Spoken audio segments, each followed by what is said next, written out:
And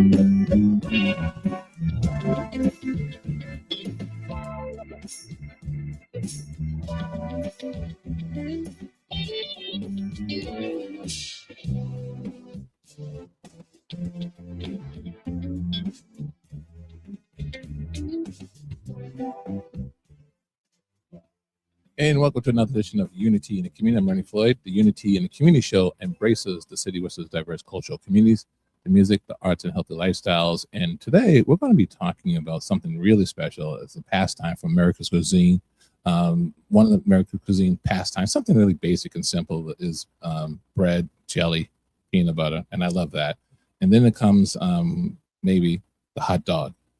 Oh, maybe not. But just to say, we have our special guest is Mark Gallant. He's the owner of The Dogfather, and he's visiting us here at Unity Radio, and I'm pleased and honored that he's here. And he has a lot of fun things taking place here in Central Massachusetts that you're not going to want to miss. And also, we're going to get into his background for things that you may not know about The Dogfather. You see the truck, you eat the food, you see his presence, but he does a lot of good things behind the scenes, and we're going to talk about that. Mark, welcome to Unity in the Community. Thanks for having me. Thank you for being here. I know that when we talked about you being here, and I think somebody else was supposed to be here in your place, and then you showed up, and as you saw me do cartwheels and jumping jacks, and I was like, the Dogfather here at Unity Radio. I really appreciate that. I'm the only one with nothing to do. Well, thank you very much for being here once again. Mark Gallant, once again, is the Dogfather that you guys may know, and you see his truck around, and you seem to carry a lot of weight in the sense when it comes to the hot dogs and your presence. It seems as though other trucks want to be right around you when you go to these special events. It seems that, yeah. We have a lot of trucks that do come with us when we do our events, yeah. The regulars, that always come. Yeah, and they figure that, okay, if he's there, then we should be there. Is that kind of like the motto? Kind of, yeah. Or if the Dogfather was there last year and he's not going back this year, then we're not going back. Yeah, exactly. So let's get into the beginning of the Dogfather. Let's get into the history of the Dogfather. Who was the Dogfather, and how did it originate? It's an odd story. I don't know if you want to go that far into it, but it basically started 16 years ago, and I had sort of perfected a chili that everyone loved. I used to bring it to work, blah, blah, blah. And typical sitting around, having a few beers with friends, and I hate my job, the drill. Yeah. And one of them said, what would you do if you could do anything you wanted? And I said, well, I'd have a diner. And then it was then noted that you don't have enough money to open a diner. The next morning, I bought a hot dog truck. It was like, how do we get the chili out to the public, so to speak? You can't just, hey, I'm a chili truck. Sure. Okay. So the hot dog was meant to be the delivery method for the chili. And it kind of got out of control from there. Yeah. The chili got set to the side. Well, the chili's still a big thing, but the dogs got so big. Yeah, we're known for putting just about anything on a hot dog. Mm-hmm. We've put peanut butter on a hot dog, and it's actually pretty. Oh, really? Yeah, but we've got our topping combinations are in the thousands. You can have anything from relish and onions to chili to banana peppers, pickles, bacon. We're not smart enough to stop at any certain point. Have you written a book, by the way? Has anyone approached you to write a book? No. Really? I never even thought of that. I think you're in that category. I don't know about that. Oh, yeah, because that's interesting, because I never heard those different types of toppings on top of a hot dog. I've heard of some toppings. It's been done, but yeah. But you might, maybe they're copying us. Who knows? Yeah, that's true too. Yeah. So, what did the name come up? So originally you were sitting around with your friends, having some food, and generally, you're right. It just generally happens when someone brings in something, and they go, "Wow, this is really good. You should really put it out there to the public." And you said, "Okay, I'll try that," and you did, and then you started with the truck, and so then you had to come up with a name, of course. Well, that same night we were sitting around, and names started. Well, okay, we're gonna do a hot dog truck. Great, okay. The names started getting thrown out. Okay. Then we were writing them down. Mm-hmm. Give me some sample of some names, just like I don't even remember.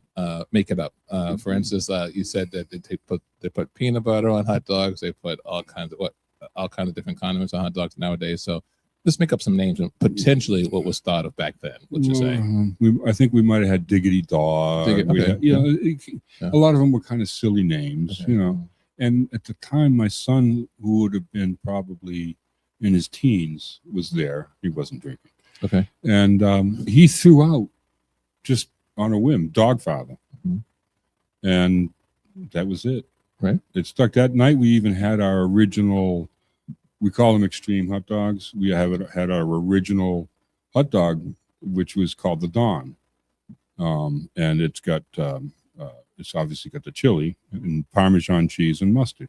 Mm-hmm. And after that, it sort of just took hold. Yeah. Okay. So then once you come up with the name and you had the vehicle, which is the truck, then you have to come up with a logo, right? You had to come up with the design. Now, who came up with the design? I guess it was me. Okay. We used the font very much like the movie. Okay. And no one's listening. Not exactly. Okay. Right. Yeah, no one's listening. Right. Yeah. And we had you know, the puppet with a hot dog at the end. You know, it was kind of cool. You know, we had. Yeah, and then what happens is people can identify that immediately if they know the Scorsese movies and where it originated from. Well, yeah. Well, one of the drawbacks to it was people think we're a dog grooming van. Oh, or a few people have thought that. Yeah, probably not a good idea. So you know, when business gets slow, we do that in the a dog grooming. They're like, oh, wait a second, they're eating those dogs. What are you talking about? Once again, Mark Gallant is joining us. He's the owner of The Dogfather. The Dogfather, as you just heard the original story, if you haven't heard about it, but I'm pretty sure you've seen the trucks and you've seen other different things that involves the hot dogs. And so there must be some special ingredient with the hot dog. You can kind of like skimp around it, but you don't have to tell me actually what it is, because I might start my own Dogfather truck too, call it Dogfather or a Brother Dog or something like that. Yeah. There you go. Well, never mind. Obviously, the signature. Tough crowd here. Tough crowd. The signature topping is the chili. I mean, that's the whole reason for the whole thing. Okay. You know? We sell the chili separately. You know, you can buy it by the quart if you order ahead. You know, so we go through roughly about 150 pounds of chili every week. We have a restaurant too at the Solomon Pond Mall. Congratulations. So, that's recent. You know, we go through. We're making chili, huge batches, but we've like I said, we've had the peanut butter on a hot dog for one of the competitions that that runs through the city, and we've had everything from obviously the basics, sauerkraut and all. You know, which is original in that sense. Then, so then you created the logo, you had the truck. Now, when you get into a truck, what has to be involved in creating this truck, and when you decide to be a vendor, when you become a truck vendor, what are the must-haves?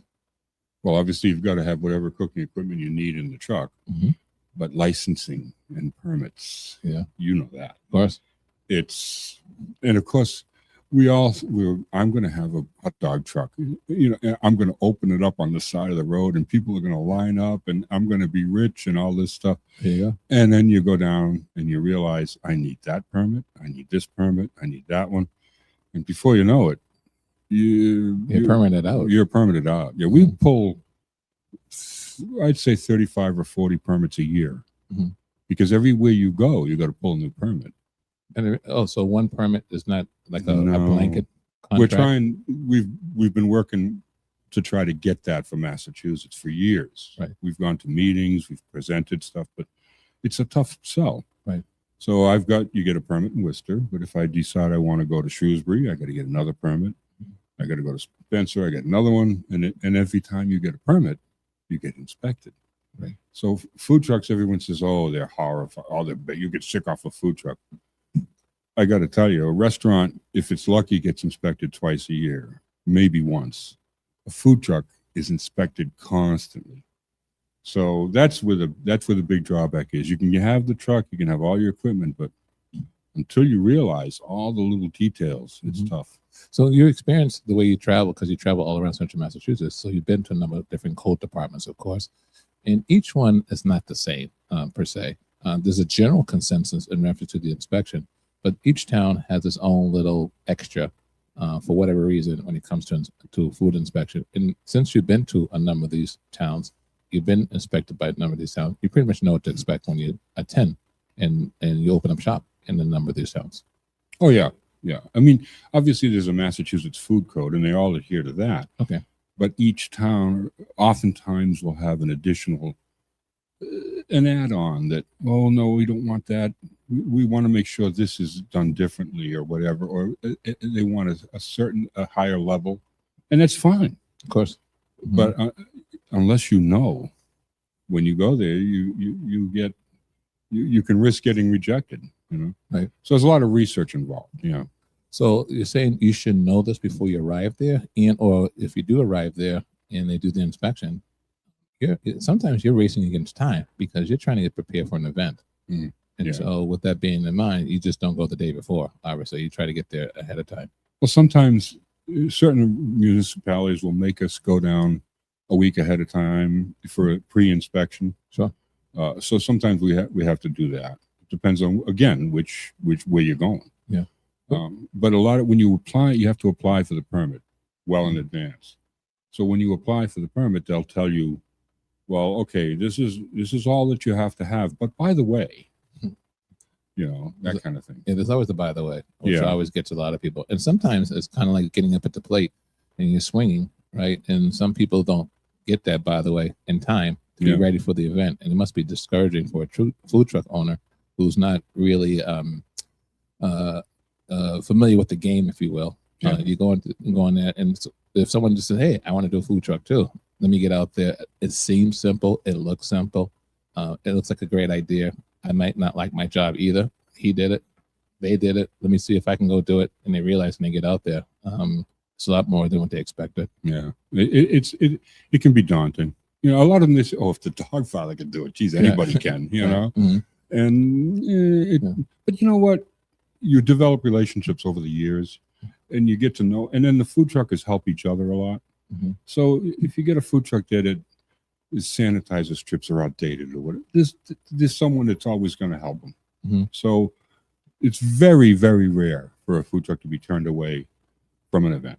Okay. So if that's the case, then if everyone's pretty much, you see everyone pretty much on a constant basis or regular basis, is there like a union almost in a sense, not the official word of the union, but collectively, whereas if someone goes for an inspection or goes for a permit, does someone tells the other group like, hey, by the way, look out, I'm in this particular town and now they're asking this, which is different from last year. Do you get like a heads up? Like you guys work in that coordination? Yeah, we've got a private Facebook group that we use. And then they post, you know, okay, I went to blah, blah, blah town. Sure.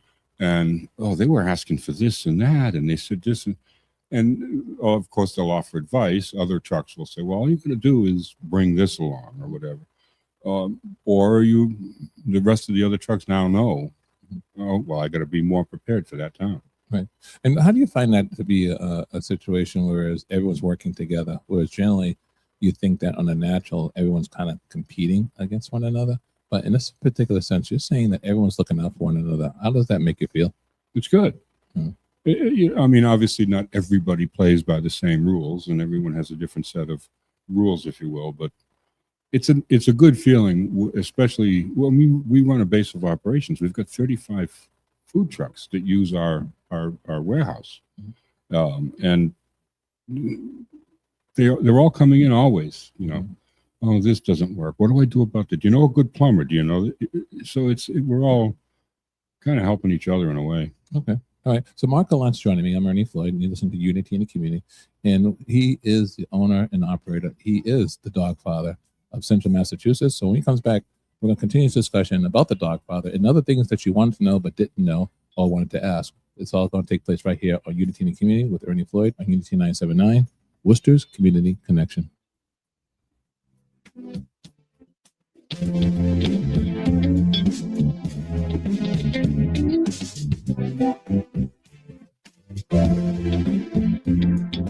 Hello, my name is Calvin Familia, president of the Manny 267 Foundation, and you are listening to Unity Radio, 97.9 FM, Worcester Community Connection. Support for Unity Radio 97.9 FM is provided by United Way of Central Mass, aiming to improve the community and break the cycle of poverty, and the Woosocks Foundation, seeking to make dreams come true for families in areas of education, social justice, recreation, and conquering cancer. Unity Radio, Worcester's community connection.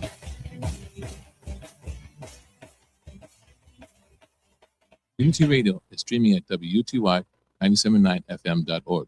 We'd like to thank our listeners and supporters. TD Bank, America's most convenient bank. TDBank.com. Harvard Pilgrim Healthcare of Worcester. HarvardPilgrim.org. And Wings Over Worcester. WingsOverWorcester.com. Unity Radio, Worcester's community connection. Hi, I'm Ernie Floyd, host of the Unity in the Community Show on Unity Radio 97.9. Join me and my guest as we discuss topics on embracing our diverse cultural communities, the music, the arts, and healthy lifestyles. I'm Ernie Floyd, host of the Unity in the Community Show, Wednesdays at 3 p.m. on Unity Radio 97.9, Worcester's community connection. Hi, I'm Storm, and I'm a part of the Bruce Wells Scholars Upward Bound program. The Upward Bound program is a program that helps many promising low-income, first-generation, college-bound Worcester High School students. After joining this program, I've learned many different and important life skills while making new connections and getting real-world experiences through internships and classes. If you're interested in any of these opportunities, you can find more information at www.sevenhills.org or 617-866-1293. That's www.sevenhills.org or 617-866-1293. A brighter future begins with you. You're listening to Unity 97.9 FM, WUTY. Let's talk, Worcester.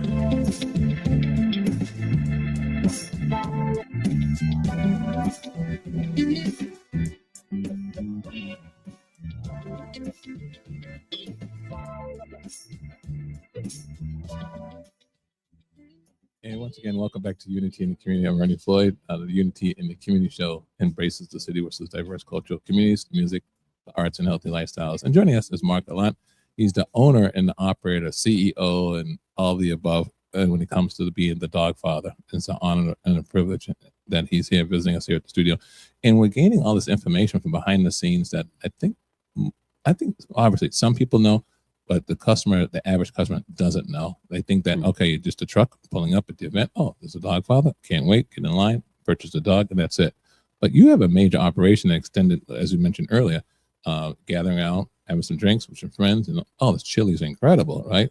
Then all of a sudden, it's like, let's get a diner. He said, no, okay, let's get a truck. Got the truck, got the chili. Then all of a sudden, you went into the dogs, and you got your logo, got the name, and then you got out there, and then other things started developing to be organic, if you will. So you had the dog, you had the truck, you had the chili, and so now you're saying that you have this this centralized meeting where you have your existing trucks and you have other people come in, and so it's like the station. We'll call it a station that they come in. So tell us about that and how that works. Well, it's a base of operations. We have a huge space both indoor and out, and the trucks can live there if they don't have a place to park their truck, overnight or whatever. And they can also come in and do their dishes. They can get water. They can empty their dirty water, all that kind of stuff. So it's a maintenance hub, if you will, for the food trucks. Yeah. I find it interesting because the average person obviously is not thinking about that. They see the truck, they go up and they purchase the stuff. But then the person who is orchestrated and operating that truck has to know these different things in reference to, okay, I'm done with the day. Then originally they may have to go home. And then they probably thought, I don't want to take this truck to my house and do all this type of maintenance. Is there some other centralized location I can go to take care of the maintenance of this? And you created one. Kind of. Yeah. It started because I wanted one for myself. Okay. I mean, when I started this, I had one truck and it was at the bottom of my driveway. That's okay in June, but it's not so much fun in January. Right, exactly. I have a picture on the Facebook page of two trucks at the time, literally snowed in by a 3-foot snowdrift, and I had to go out that day. Right. So that led to, okay, I'm tired of this and getting older. I got a small warehouse down in the Canal District in Worcester.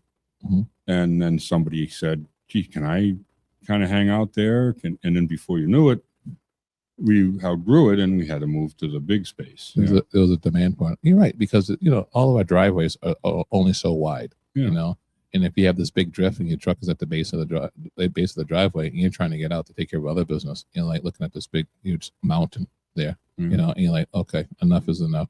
So you go to the warehouse and everyone else has come to the warehouse. So you have the central location. They're able to dispose of and clean and sanitize and so forth and so on. Does the code department have to go out there too as well to see how you're doing it? Mm-hmm. It extended that far too. Oh yeah, we get inspected twice a year we have a commercial kitchen there that the trucks can use. Wow. So we get inspected for that twice a year, and then they come by whenever they feel like it. Mm-hmm. Yeah, which is what they should do. Right. You don't want to. I mean, it's kind of silly to warn us that they're coming. Right. So they just. So yeah, we get inspected fairly regularly there. Mm-hmm. Yeah. So I didn't realize that was such a big business there. So this is a good learning experience for myself as well as other people that are listening, because of the fact that if you want to be an entrepreneur and you want to go out there and start your food truck, there's other things that come involved, other decisions that have to be made, other thoughts that come into thinking about starting a business. And this is a great way to. That's why I said earlier, and maybe you have a book or something on how to start a food truck. You have all the information, and you say, hey, take this in consideration. Hey, remember the permits. You have to be a centralized location. You have to wash and maintain your facility as far as the truck goes. And there's a lot of permits, a lot of inspections, and it's not just getting out there and serving your food. Right. All right. So now you have this big event that's coming up. It's going to take place on May 16th. Yep. 11 a.m. to 5 p.m. It's going to be called the Throwdown Competition. It's out in Spencer, which is pretty popular, this location in Spencer. Tell us about Spencer as far as this location goes, and then we'll get right into the competition. It's the Spencer Fairgrounds. And, we moved there because we outgrew our previous locations. We ran it for a few years elsewhere. And we kept, every year it got bigger. And then we had vendors, crafters, artists.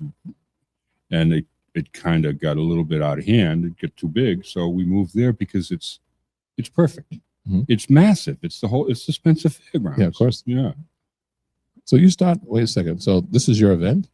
I run it. Yeah. Oh, you run it. Oh, yeah. Okay. I thought it was something that you just roll up and attend, which the average person thinks. They say, they see these food trucks, they roll up and attend, and they think Spencer Fairground itself as an organization is running this. But you, the Dogfather, is running the Throwdown competition. Right. We run it. Congratulations. Yeah. All right. So how many food trucks are expected to appear? Well, we've got some that are pop-ups, and majority are food trucks, obviously. Because it's a competition, a lot of them want to get in. I think last count we're up to 22. It might be a little higher now. It's hard to say, but it's cut off now. We'll have, quite a few food trucks, and we encourage them to have smaller portions. Yeah, of course. So that people can sample multiple food trucks. So the people are the judge, or do you have a panel of judges? We have a panel of judges, celebrity judges, of which you should be one. Yeah. Okay. And we've got. Thank you, Dogfather. We're not going to carry you around the place on a throne. Okay. You're going to have to do it for yourself. I thought that came with the package. No, because you have to be incognito. Oh, that's true too. You see what I mean? Yeah. Right. So we've got the celebrity judges, and they judge. They pick their favorite food truck, mm-hmm. and then we have the attendees, the people's choice, and the first 3,000 people that come get a vote card, and they fill it out and turn it in, and we have people sitting at a booth counting the votes all afternoon, mm-hmm. and then at 4:00 usually, if we've gotten it counted, we announce the winner. Yeah. So the Spencer Fairground, May 16th. From 11 a.m. to 5 p.m. We have what they call the Throwdown. It's hosted by the Dogfather. And so it just seems as though that listening to your story, it's just gravitated from that evening with your friends with a few drinks and having fun. And went from the chili to the dog, and then to the truck, and then you had the truck. And then now you have the place to clean the truck and sanitize the truck and maintain the truck. And then other people say, something, we need one of those too. So you said, okay, you created this want, not just a want, but you fulfill this void. And then now you said, what made you come up with an idea like let's have a competition and let's have the Dogfather sponsor it as well as host this competition? Well, it was sort of just an idea that I had, and so you want to get voted best at something, obviously, Of course. Mm-hmm. So it started to be just the best food truck in Worcester, and it was a small. Maybe we had 8 trucks at the time, and oddly enough, on that first one, the Dogfather won, but we didn't want to take it because it would have seemed a little bit weird. It's my event and I win it. Mm-hmm. Yeah. So you talk about rigged elections. Yeah. So we, but it just it was the first time that anyone was giving awards for a best food truck, and it's for the year. They get a banner and they get all this. They can promote it all they want, and then it just kind of, well, I want to be there. I want to get in on that. And the fun thing about it is you have no idea who's going to win. You think, oh, well, that guy has got the best barbecue ribs on earth. He's going to win. Mm-hmm. And up to the people. But and a lot of times the only once in these 8 years that we've been running it, this will be the 9th. Only once did one truck win both categories, the same truck. Usually the judges choose one, right, and then the people's choice choose another. So, right. So I find it interesting because you come up with some incredible ideas, and these ideas actually not only allowing you to be a long stay with your business, but it's also a long stay with other different businesses. Why is it that you're so creative in a manner of this nature, and why other people have not have thought of these ideas to sustain their business in a sense? I am left unattended quite often. So you're in a dark room with the light over your head. Yeah. And a whiteboard. And a whiteboard. Yeah. It's just you in the dark room. Yeah. Okay. I mean, we'll get together. Okay. We have a good core group of people, and we'll get together and we'll throw out ideas. But I can't really. I don't want to take credit for any of this. It's all a group effort, really. Yeah. I think that's an excellent idea, and also it's a credit to you and the rest of the food truck people too as well, is that they're willing to work together and collaborate and say, we're all in this together. We see each other at the same events or different events and activities, and it makes sense to be creative because you can't be there by yourself. People are going to have the hot dogs, they're going to like the chili, they're going to like the tacos, they're going to like all the different other events. Why don't we just work together? Do you find it surprisingly impressive that the fact that you have a core group of people that are willing to work together and not see it as a competition? I wouldn't call it surprising, but it's kind of nice, really. I mean, for years the food truck business was thought of as a bunch of cutthroats out there on the streets at night, kind of thing. And thanks to Worcester and the community and a lot of the regulations that Worcester put in place, we've created this food truck community, which is kind of nice. Yeah. And you have to have that community because of the fact you cannot stand out here by yourself and try to meet and exceed these codes all the time. You have to be aware of the latest and the greatest what's going on. And the only way to do it, because you might know something that somebody else might not know, or somebody else might know something that you might not know. It makes sense that everybody comes together and say, hey, by the way, what did you hear that's going on this week or this month, so that everybody could be ahead of the game. Yeah. That too. So we're going to come back on continuous discussion right here. Mark Gallant, of course, the Dogfather. You guys know who he is. He's coming up. He's going to be returning back with us. And the Spencer Fair is going to be May 16th. It's a Saturday, 11 a.m. to 5 p.m. And they have what they call is the throwdown competition. You're not going to want to miss it. And when we come back on continuous discussion with the Dogfather on Unity Radio, Unity 979, Worcester's Community Connection.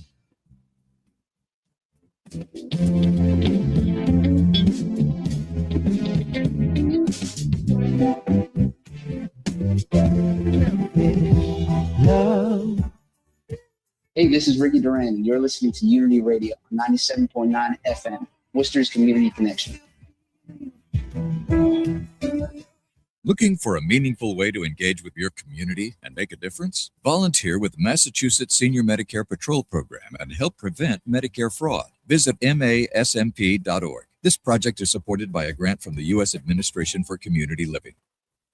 Hi, I'm Suzanne Graham Anderson, also known as Positively Suzanne, host of Black in Business, Thursdays at 5 p.m. on Unity Radio 97.9. Black in Business is a series of conversations with influential members of the Black business community. These entrepreneurs knows what it means to risk everything to create successful businesses and spark positive changes in the community. So join us. Again, I'm Suzanne Graham Anderson, also known as Positively Suzanne, right here on Black in Business, Thursdays at 5 p.m. on Unity Radio 97.9, Worcester's Community Connection.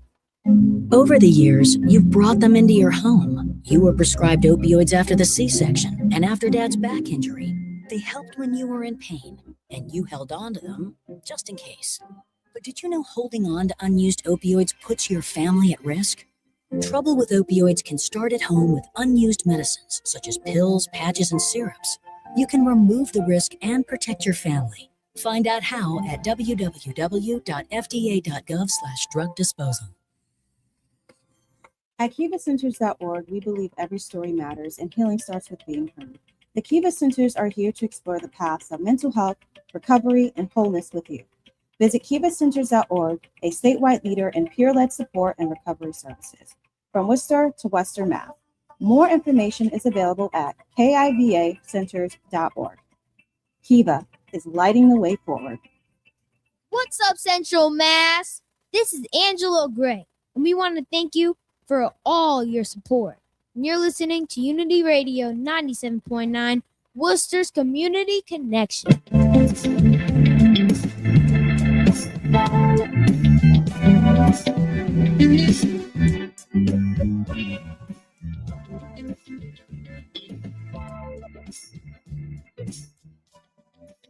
And now we're into the throwdown competition that's going to take place at the Spencer Fair. It's a Saturday, May 16th. It's called the Throwdown Competition, featuring the Dogfather and others that's going to be there. It was created along with the Dogfather and others to go to the Spencer Fairground and have this annual event.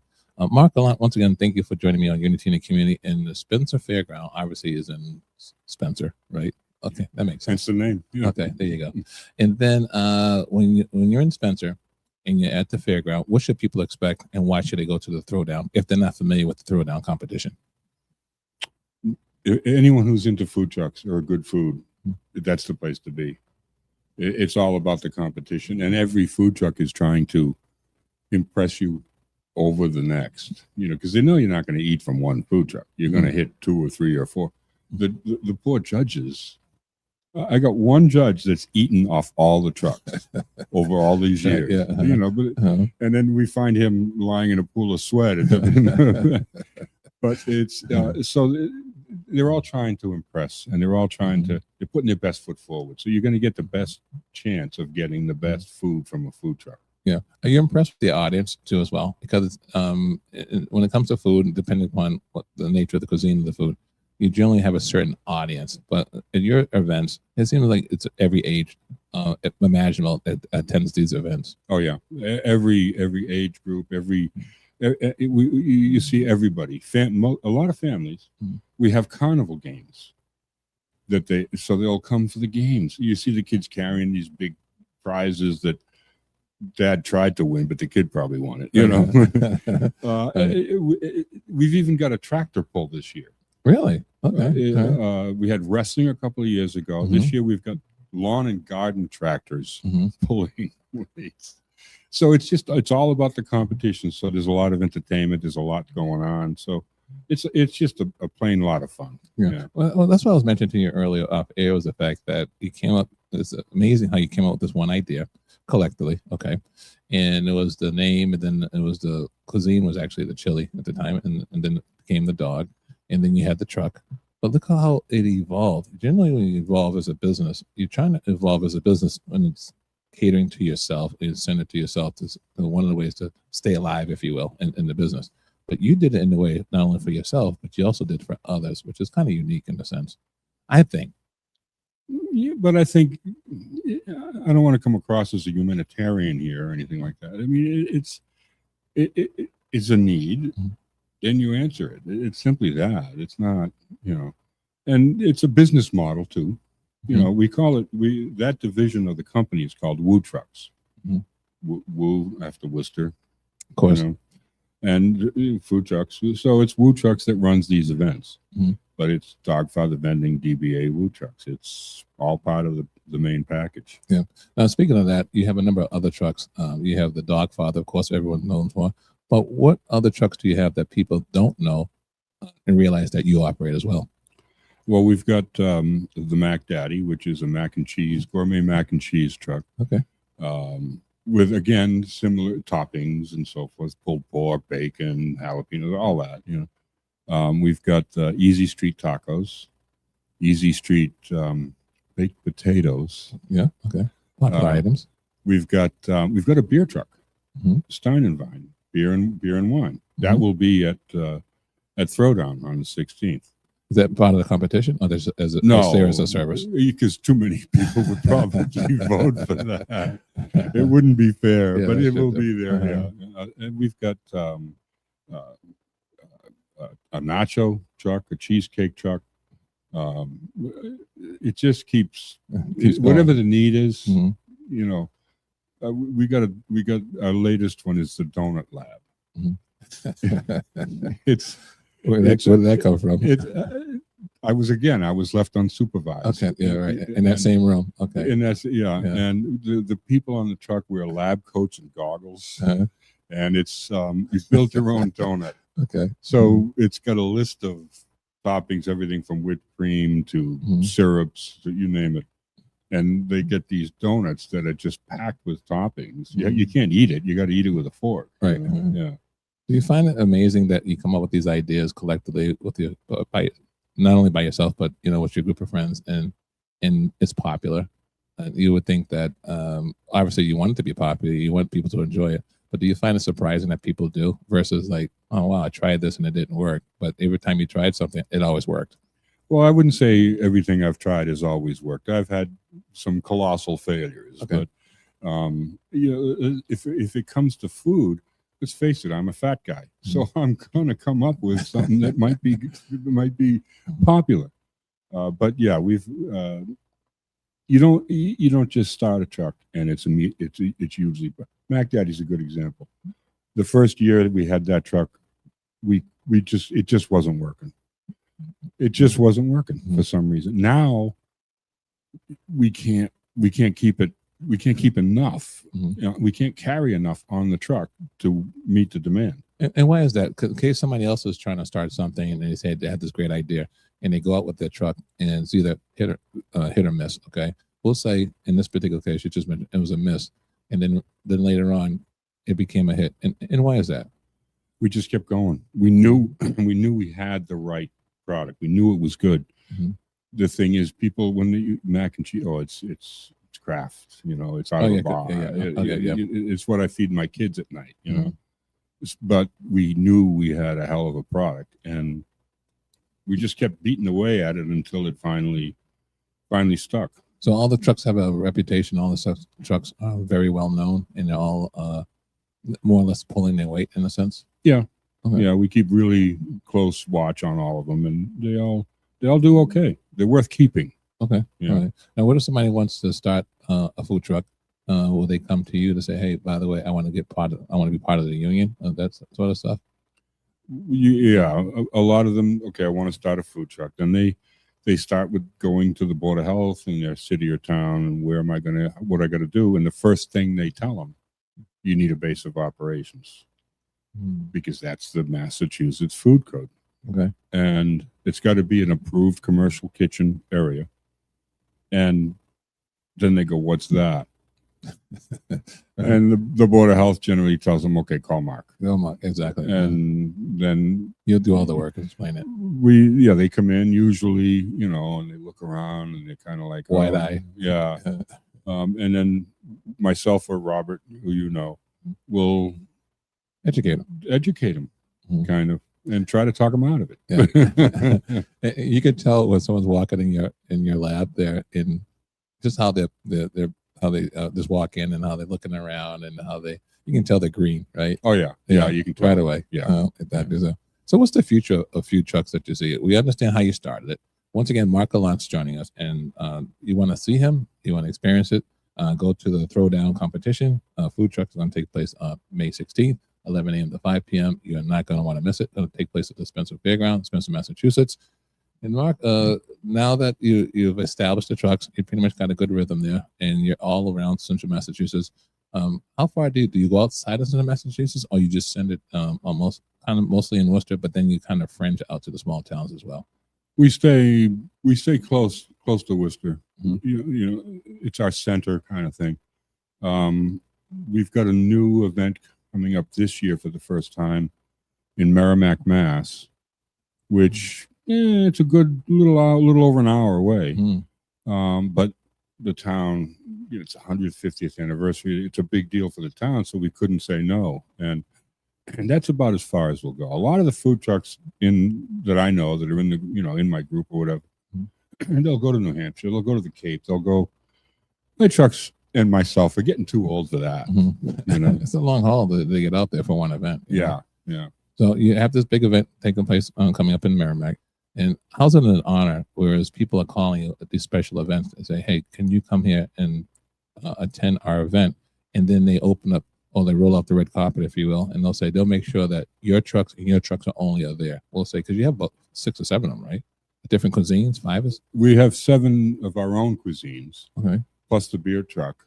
Could you be exclusive? That a known should, or is that not on the enough? right size event? We could be exclusive, but a lot of the events that we do for the cities and towns throughout Massachusetts, you need more. So most of them, we don't call it a food truck festival unless there's 15 or more. Okay. And obviously I don't have 15. And I don't bring all my trucks because I have to run the event. Okay, yeah. It's not uncommon to see me dragging a trash bag across the Spencer Fairgrounds. Right, yeah. So we will bring 2 or 3 of our own trucks, and the rest of them, they come along. All right. That's what I'm gonna do. I'm gonna volunteer my time sometime. I'm gonna follow you, call me, or I call you and say, when are you gonna pop up again somewhere in Worcester, Central Massachusetts? And I want to experience it myself and just go there and exchange. Maybe you can pay me with a dog or something like that, and so that then I can get that background experience. And I don't mind humbling myself to walk around and work with you. Once again, Mark Gallant's joining us. He's May 16th. Is going to have what they call the throwdown competition. You're not going to want to miss it. It's going to be at Spencer Fairground. And we'll come back on this conversation right here on Unity in the Community on Unity 979, Worcester's Community Connection.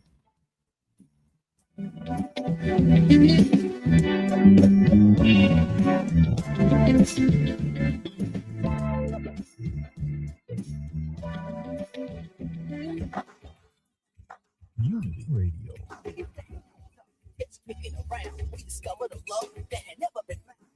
Worcester, we've got you. Hi, I'm Ernie Floyd, host of the Unity in the Community Show on Unity Radio 97.9. Join me and my guests as we discuss topics on embracing our diverse cultural communities, the music, the arts, and healthy lifestyles.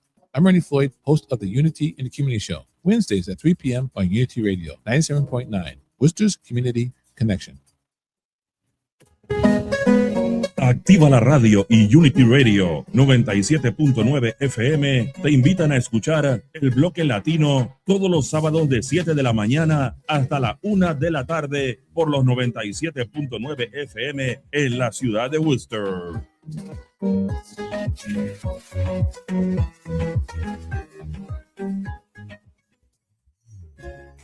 Hello, I'm Pastor Sharon Henderson of Covenant St. Andrew's United Methodist Church, 24 Hamilton Street, Worcester, Mass. We welcome you to worship with us every Sunday at 10 a.m. Let's worship together and love one another. I'm Sharon Henderson, pastor of Covenant St. Andrew's United Methodist Church, 24 Hamilton Street. We welcome you to worship with us at 10 a.m. every Sunday. Let's do it together and let's make peace. Are you back? Hi, I'm Gary. And I'm Steve. And we're the hosts of Cannabis 101 on Unity Radio 97.9 FM. Join us and our guests on Thursdays at 3 p.m. as we discuss the cannabis industry in Central Mass with energy, excitement, and passion. We both take pride in providing you important information about the rapid growing cannabis industry. Support for Cannabis 101 is provided by Cannabis of Worcester on Unity Radio 97.9 FM, Worcester's Community Connection. What's up, Worcester? It's your boy AG, better known as Angelo Gray. And you're listening to Unity Radio 97.9, Worcester's Community Connection.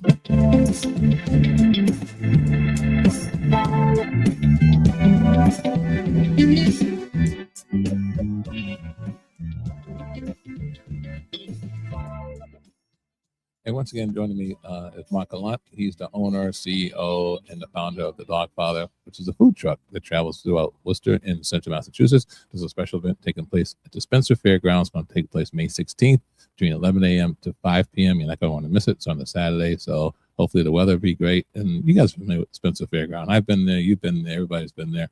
And Mark is going to be there as well. And we talked about the throwdown competition. And I find it fascinating as I'm talking to you once again, is the fact that you continue to evolve. We talked about creation of the dog. We talked about how it came with the chili. And then we said, instead of the diner, the food truck made sense. And then from the food truck, you created this, we'll call it station or hub, if you will, which is mandatory. And you start out with a little something for yourself, but then you say, you know something? Other people started coming to you and said, I can't do it here. Let me just move it West Boston so that it'd be a central hub, almost like UPS yard or something like that. All the trucks pull in and you have to clean their stuff and maintain their things. And then now you mentioned the different foods and the different categories of the foods, and you have this competition. But now you're stationary in Solomon Pond Mall. You broke the food truck man's code by staying home or staying stationary. You're supposed to be on that road morning, noon, and night delivering that food and showing up at events. And you decided, I'm going to go inside. And why was that at Solomon Pond Mall? Well, once again, it's in the winter, you have a whole different business.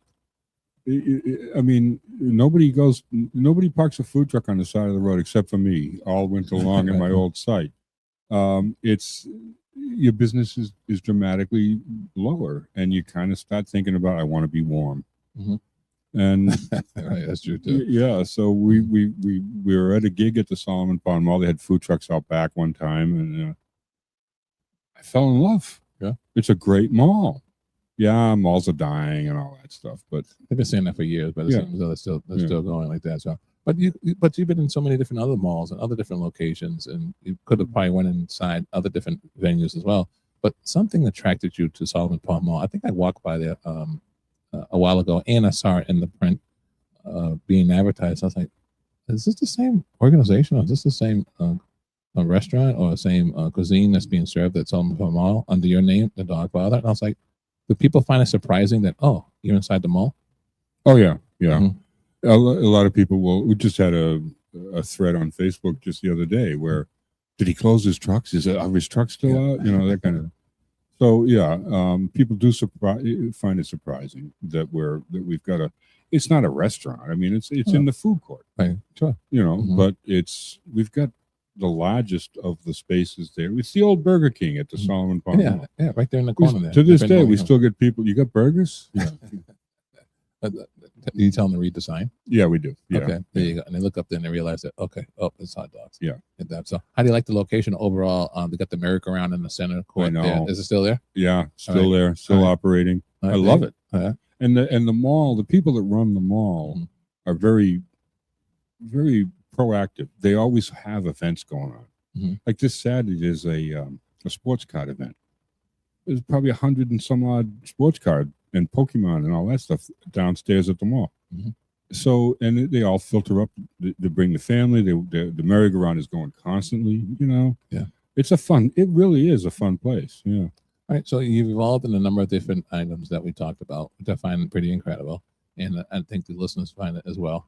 So I'm afraid to ask you this question, but I'll ask it anyways. All right, you're looking at me like, okay, what's going on here? Uh-oh. Yeah, it's like, you're going to open that door up and go back to that room again and have that light over you and have it dark and go to the whiteboard and come up with another idea?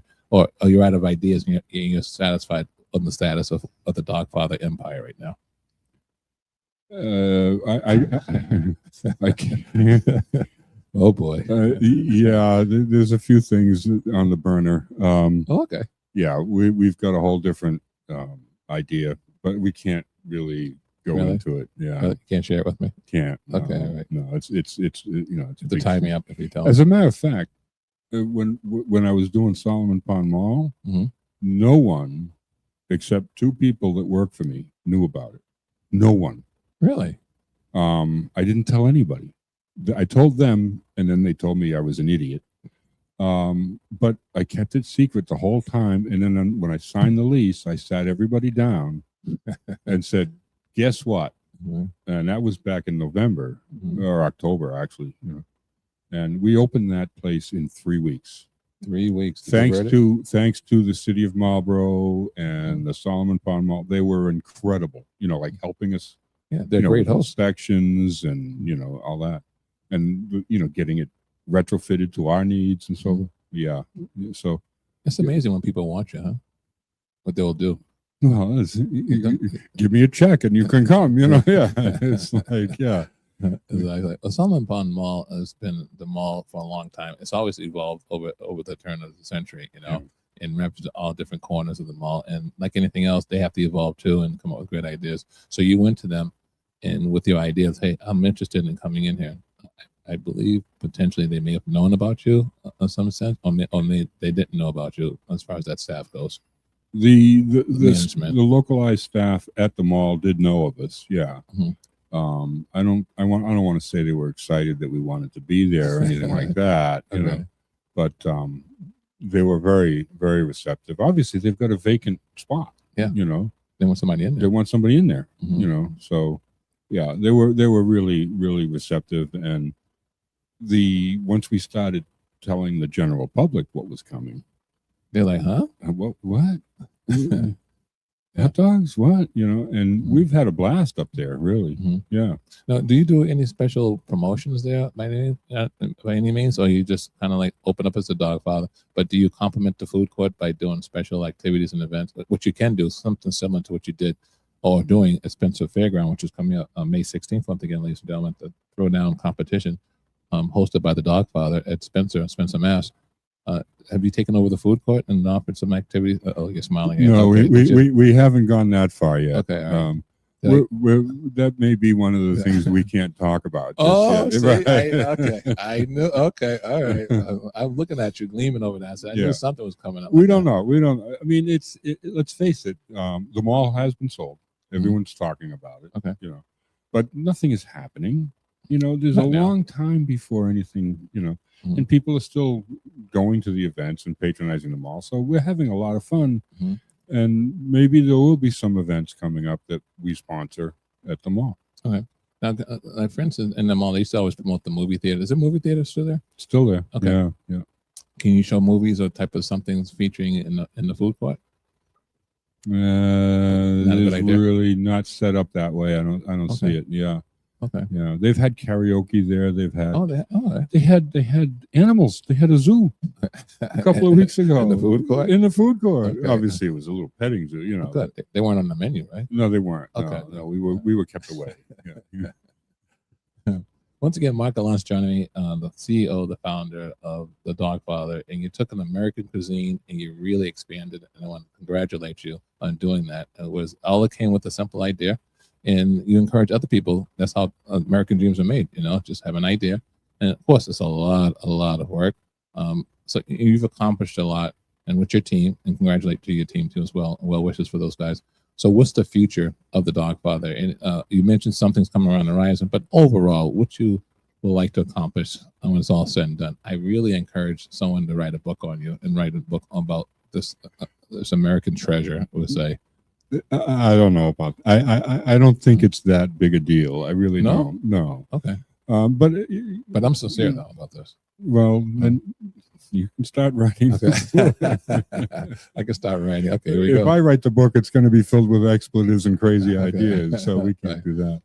But as far as the future of the Dogfather, I mean, that truck is the basis of everything. Okay. No matter how many trucks I build or how much, that's the truck that people want. And that's the truck that is it the same truck they've had since its inception? No, sadly, the original truck was let's call it retired. It's retired. We've killed 2 trucks. 2 trucks because of the travel and the wear and tear.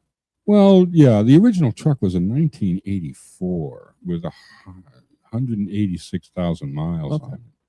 And it was a standard, so I was the only person that could drive it. Is it in the Hot Dog Smithsonian? No. It was taken away on a tow truck. Okay. Is there a hot dog museum around here? I don't think so. That's what we should do. Okay, you heard it here. A hot dog museum. Okay. Well, you know what we have to work it though. We'll have to, the museum, but we should have a study center as well. Yeah. There you go. Okay. There you go. All right. So I'm part of the dream here, the evolution of the hot dog with the dog farm. Once again, Mark Gallant joining us here on Unity in the Community. In the Spencer Fairground, you're not going to want to miss it. May 16th, 11 a.m. to 5 p.m. Be a part of the competition. You get a chance to sample as much food as possible. There's a number of different cuisines that's going to be there. And then in the end, you're going to pick the winner. And the winner will be, you crown the winner. You get a hat or something like a crown. And then you get a cape. And you walk around like James Brown or something like that. No.